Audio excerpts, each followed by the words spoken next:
Hello, Mingming. Hi. Hindi naman talaga. Baka may CR sila ba eh. Mingming. Ni hao. Tamen yo WC ma. Dito daw. Dali. Yun na nga guys, rest day naming tatlo at palagi naming ginagawa ang gumala, mag-picture, mag-enjoy. Kasi yun lang yung araw na para sa sarili namin. So kami ay pumunta sa isang lugar na sinuggest ng isang kasamaan namin sa church na maganda daw dito mag-picture at may marami daw mga magagandang view. So let's go guys! I'll show you around.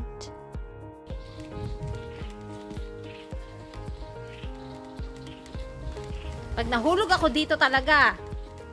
Hulog ka lang. Pag ikaw nahulog, bagsak. Buhulog ka lang. Pag ikaw nahulog, bagsak.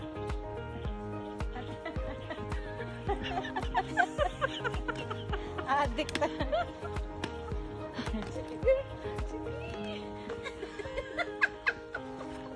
Ano yung buhok ko? Ano yung buhok ko?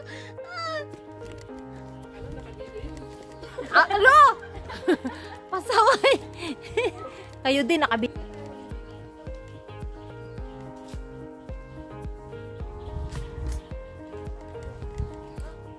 Ayun guys, nandito kami sa Love Story of You and Me. Ang tagal nag-isip eh. Oy, WC, ayun o, WC 10 meter.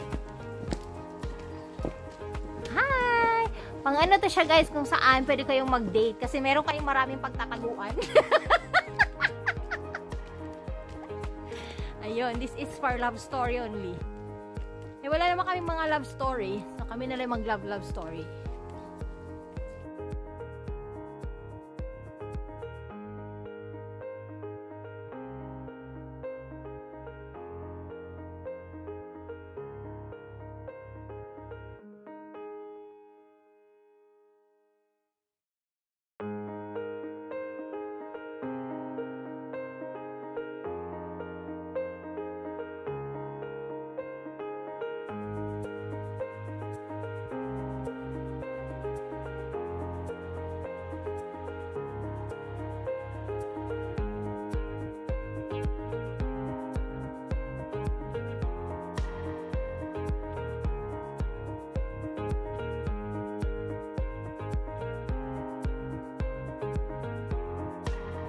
Sa wakas, natuloy din ang palaging nauudlot na plano.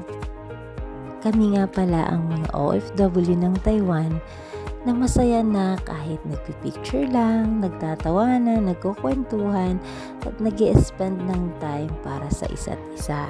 Hindi kami mahilig mag-disco, mag-iinom. Ganito lang po yung vision namin guys pagkatapos namin magsimba, kaya ito lang yung way namin na para matanggal ang mga stress from work everyday at sa mga problema na natatanggap sa Pilipinas. We think we deserve this. A big salute sa lahat po ng OFW sa buong mundo. God bless. Until next time!